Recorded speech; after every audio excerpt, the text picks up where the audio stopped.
আসসালামু আলাইকুম। তো প্রথমবার ক্রিম দিয়ে ডেকোরেশন করে কেক বানালাম, তাই ভিডিও করে রেখেছিলাম। তো বাচ্চারা জিদ করেছে ক্রিম দিয়ে বানাতে হবে। কেক অনেক বানিয়েছি, বাট ক্রিম দিয়ে ডেকোরেশন করে করা হয়নি। তো বাচ্চাদের জিদটা রাখার জন্য ভাবলাম চেষ্টা করি। তো এই হলো চেষ্টার ফল। খেতে ভালো হয়েছে, ডিজাইন যেমন হবে হোক, দেখতে কালারফুল হয়েছে। বাচ্চাদের জন্য এটাই যথেষ্ট। দেখতে আকর্ষণীয় হতে হবে এবং স্বাদটা যেন ভালো হয়। তো স্বাদ ভালো ছিল, দেখা যাক ওদের রিয়াকশন কি হয়। তো এই হলো রিয়াকশন।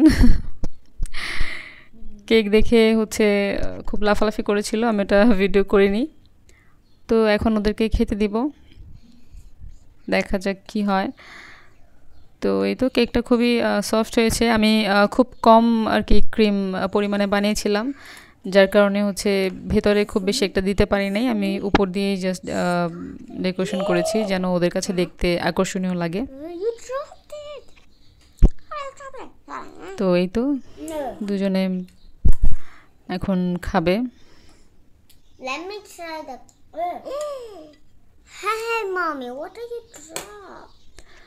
দুষ্টগুলো অনেক মজা পেয়েছে, ওদের নাকি ভালোই লেগেছে। আর এই দুষ্টটা প্রথমে ক্রিমগুলো আস্তে আস্তে নিয়ে, মানে ক্রিমগুলো খেয়ে ফেলেছে, পরে কেকটা খেয়েছে।